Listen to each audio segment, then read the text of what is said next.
everyone, welcome to the show. My name is Rev Trev, and I hope that you've been enjoying these fantasy football series that we've been doing. It's been so awesome to hear different feedback and get different comments, and so thank you for supporting the channel and this series. I'm here to help you to compete, contend, and to win a championship. And so today we're talking about how to pull off a fantasy football trade. I know that trading can be difficult. I know that it can be frustrating. I know that some of you keep getting your trades rejected and you're saying, why is that happening? Well, I'm here to help you today. So how can we pull off a fantasy football trade? So first of all, I love to trade. Now, this is an understatement. I have trading in all my leagues. If you don't have trading in your league, there's very little interest in me joining your league. But I'm just saying that it is one of the most fun things. There's three things that I love about fantasy football. Number one is competing and obviously winning a championship. Number two is draft day. I think it's just like Christmas morning. It's so much fun for me. And number three is trading. I just love to trade. So how do I keep pulling off all these deals? In fact, most years in most leagues, I'm the number one trader, and I just love it so much. I love talking about it. I love trying to negotiate a deal. Sometimes the deals don't work out. Sometimes they do. Trading is gambling. Like you gotta take a risk sometimes. And so in order to pull off a deal, and so we're going to talk about what about the league rules? What about why do you rarely trade? We're going to talk about how to respond appropriately to trade offers. We're going to talk about how to make a deal and different kind of draft strategies today. And then we're going to do a couple trade offers that came that I've seen that I want to just quickly go over. So first of all, as a commissioner, I'm strongly in favor, if you know your owners and it's a competitive league, to have no vetoes. That you just set it as commissioner only. When two owners who pull off a trade make a deal, you just push accept, and you're saying that owner and that owner knows what they're doing. I trust them. I know that they're not trying up to any funny business, and I've seen that over the years. I just say all deals are accepted. I don't care who it is. And you'll get feedback and all the flack and all the world, but everyone knows from the beginning, no vetoes. The reason why is if you have vetoes in, sometimes, well, the two people that are in it, they can't vote, but the other two, like, this is my friend, or this doesn't look fair because of this, or I was trying to make a deal with that guy and he didn't end up making a deal with me, and there's all kinds of things. So I just go no vetoes, just accept everything. The only exceptions to the rule is if it's collusion or someone's going to be quitting and they're just like, I'm done, who cares, hit accept. Someone's trying to wreck the league. That's the only time I step in and reject deals. Or maybe someone's injured and someone didn't know, so I reject those deals as well. So maybe you're asking yourself, well, Trevor, like, why do I rarely trade? Well, why aren't my deals getting accepted? Well, here's some sort of reasons why. Number one is stop offering lame offers. Listen to me very closely. I am going to say this one time. No, I'm not. I'm going to say it a lot of times. Stop wasting your opponent's time and your time. You're wasting your life if you there's these guys who are like, I'm just sending an initial offer. It's so bad that nobody would ever accept it. Stop doing that. That is the worst thing to do. Stop sending lame offers, okay? Stop wasting your time. Number two is you've offended the other owner. I don't know if you have ever felt this way, but I want to encourage you to stop acting like a used car salesman. So you go into a place to buy a vehicle and they ask you a question. Hey, do you have a trade-in? And you're like, well, do you take in trade-ins? Absolutely. We'd love to see your trade-in. And so come on, bring it. Oh, you got that kind of a car or that kind of truck or that kind of whatever. Love to see it. And they see it and they're like, oh, this looks great. And then they go, oh, there's a ding on the door. It's like, yeah, it's used. Man, it's got this wrong. And oh, I'm going to have to put new tires onto it. And we're going to have to put a couple $1,000s into this. And they start bashing your car to make you feel don't feel good about your product, and then you're gonna like, well, I really want that one. That's shiny, that's new, that's exciting. Oh, this is what people do in fantasy football trades. They act like car salesmen. In fact, what they do is they just negatively talk about your players. They bash your players. They bash your team, and after a while, the owner gets offended and just rejects your deal. Like, who wants to hear all that negativity? We've got way too much negativity in the world as it is. So I've literally said to people, if my players are so terrible and so trash, why are you trying to trade for them? Because they're trying the used car salesman move, and I know that strategy rarely works. Okay, so the number 3 is that you want to win all sides of the deal. I'm sorry, but nobody wants those trades. Nobody wants those trades where you win every part of it. Why would someone push accept to that? Like, think about it for a moment. I'm okay to make a deal if you win this part of it and I win this part of it and we can kind of work something out, great. But if you're going to win every side of the deal, every part of the deal, no way. That is just a waste of time. Again, stop wasting your and their time, right? And so the other one, number 4, is that you are trying to trade for the same position.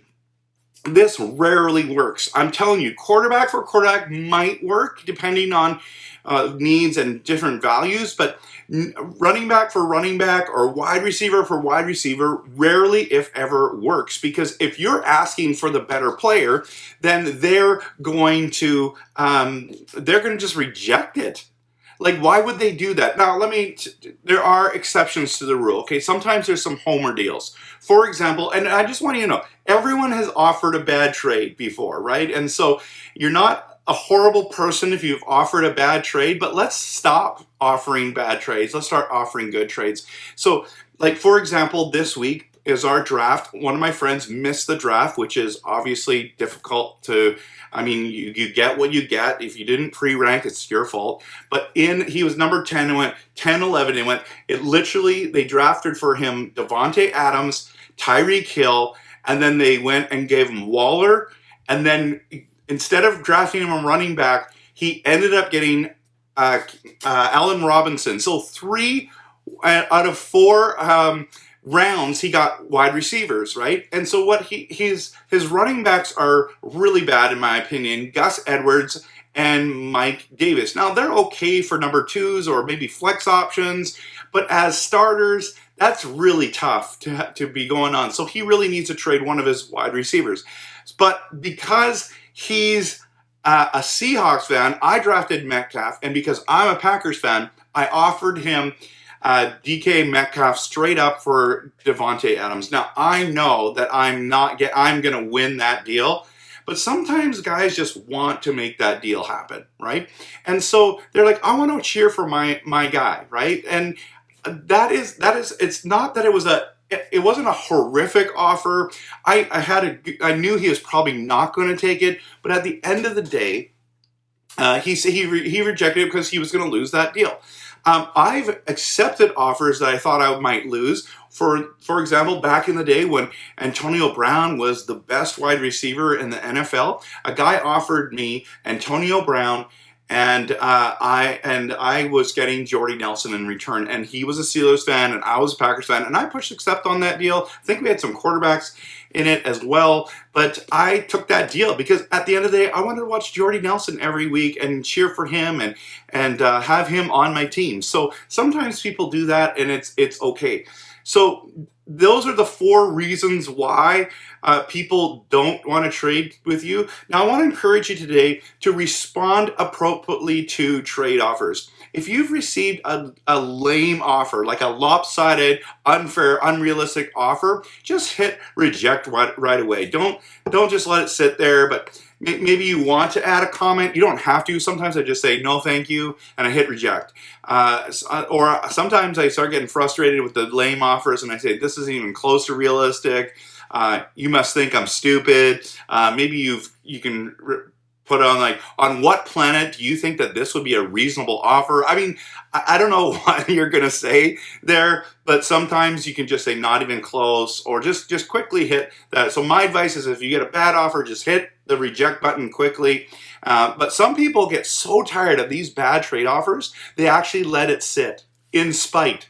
They just say, I'm going to give this guy a little bit of hope that we're going to pull off a deal. But he has no intention ever. And so it just sits there, and that person's like, whoa, what's going on? What's going on? Days and days go by. There's nothing worse than having a trade offer sitting there for 2 weeks, right? And so don't do that. Pull your trade offers before the first game happens. Make sure that you respond appropriately. Also, if you get an offer and it kind of interests you, but you're not really ready to pull the trigger, just take some time. Always take some time just to think it through. Look at your team, look at your needs, and say, okay, what could this make me better?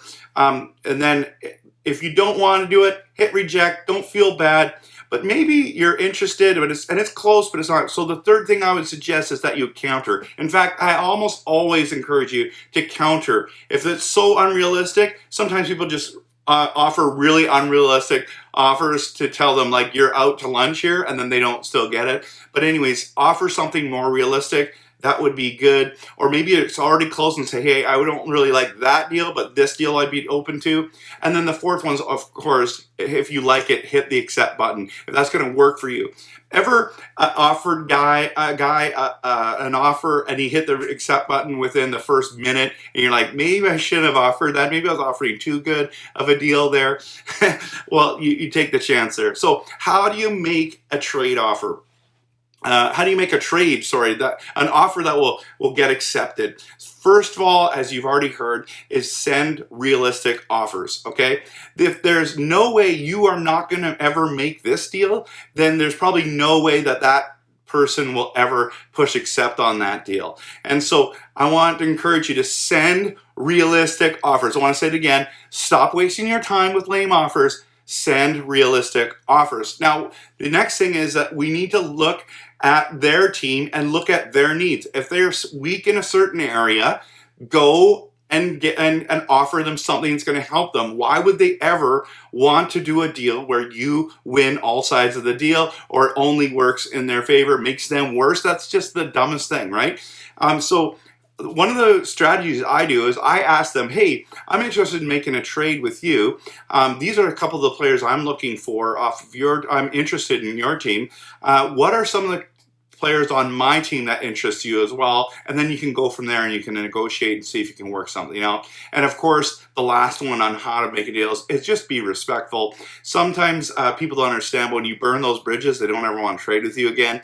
Kindness goes a long way. So here's a couple different trading strategies that you need to know about. There are really only a few select players on your team that people would want. So I want to just share with you. So in the show, I drafted Prescott, AJ Brown, Thielen, Chubb, Montgomery, Kelsey, Ronald Jones. Those are my starting players. That Ronald Jones is in the flex. I got Hawkinson on the bench as a backup tight end. And so when I look at my team, and I really, really like this team, I think I'm solid almost in every area. The people that they will want is Travis Kelce and Nick Chubb. And that's who they're going to go after. But I'm not trading them unless I get an upgrade in one of those positions or both. I don't think I'm trading Kelce. I think he's an untouchable this season. And he's just so valuable at that spot. So I'm not moving him. But if you want to make a realistic deal for Hawkinson because you don't have a tight end, I'm absolutely game for it. If you want to throw in maybe Landry or Marquise Brown or Joe Burrow, or you want to get Dak Prescott off me, I'm telling you, you for the right price, I would make a move, right? Even Thielen, who I really love this year, AJ Brown, who I think is a stud. I would trade these guys. I have no problem trading these guys. Probably the only guy I wouldn't trade on my team is Kelce. And so this is what I'm talking about, right? So there only are a few select players. If I go to another team and look at it and they have McCaffrey or whatever, Aaron Jones, those are the guys I'm interested in, but I got to give a lot up to get those guys because they do not want to move those players. Remember, when it comes to trading, it really comes down to values. One guy values one thing, one guy values another, and if you can figure out the values it really goes a long way in negotiating a trade. And trading is interesting because players' stocks go up and down. It's like the stock market. It's the fantasy stock market that goes up and down. And so from one week to another, one guy's value will be really high and another's low, and then this guy has a bad week and his stock goes low, and then this guy has a good week and this guy's stock goes high. By the way, just side note, I forgot to say this, but if you just pick the guy up off of waivers and then you're trying to trade him to everyone in the league, that people are going to be like, well, I could have got him too. Like, seriously. So anyways, but check out the values. Things go up and down. Sometimes when they have a bad week, it's a good opportunity to trade for them because you might get them at the low end value and then you can make the deal. Now, there's this incredible thing when it comes to, if you want to make a realistic deal, it's going to come down to these two things. Are you the guy that wants to get the best player in the deal, or are you the guy that wants to win the best package? Sometimes the best package will help the team overall, where the other guy's saying, I have a really good team. I just need this guy to put my team over the top to be able to win and compete and win a championship. And so there's always that tension, and there's nothing wrong with going after the best package. But if you're both wanting the best player in the deal, then you're not going to be able to make that happen. And so sometimes it's good to give away the best player in the deal to get a good package. But sometimes, you know what I mean? So I don't want to you're getting that. So now let's just talk about some real offers. This one was online. I found it on Twitter. People were talking about trades. And this is a realistic trade that happened. So someone wanted to trade. Someone would trade Waller, Eckler, CeeDee Lamb. And this is what they would receive: Mostert, DJ Moore, Justin Jefferson. Now, that's, in my opinion, it's an okay offer. But I think that there's no way I would ever accept this deal. They're making it look kind of good, but at the end of the day, Waller, Eckler, and CeeDee Lamb is going to outscore these other guys. And now some people would say, hey, this is a close deal. I would never accept this offer, but it's still decent enough to send it, and then I would probably counter this offer here.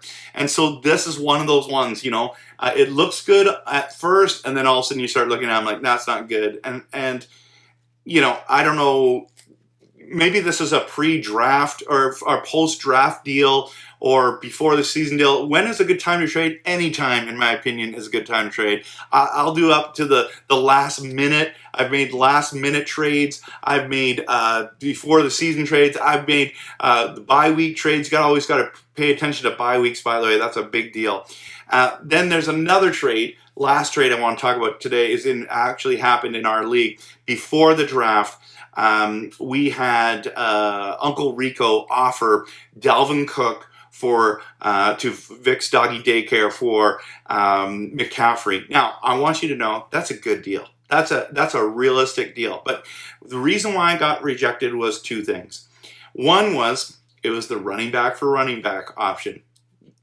And the reason why that happens is because McCaffrey is actually the guy who is the best player in the deal. And so maybe if it was, John's Vikes who liked the Vikings and you had McCaffrey and you offered him Dalvin Cook, then maybe he would take it. But for the most part, that will never go. Like you're saying, why would you trade? He's like, I'm trading this guy. I know he's worse than this guy. Now, again, not a bad offer, not a automatically, you suck kind of offer, okay? This is one of those ones like, it's legit, but it's not. But if he would have said, I'll trade you those two guys and then we'll swap the wide receivers, or you get the tight end, which would be, let's say it was Kittle or someone like that, and that, then you could maybe do that really well. So let's just use that scenario. So McCaffrey and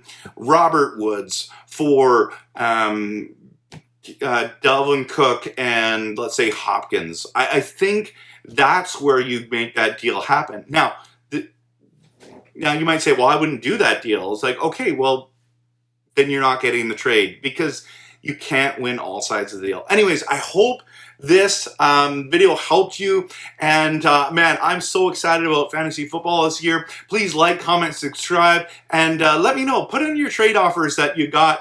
If you got some bad ones or some good ones, please put them in the chat. I would love to help you. If you want fantasy football advice about trading, I'm your guy. I'm here to help you.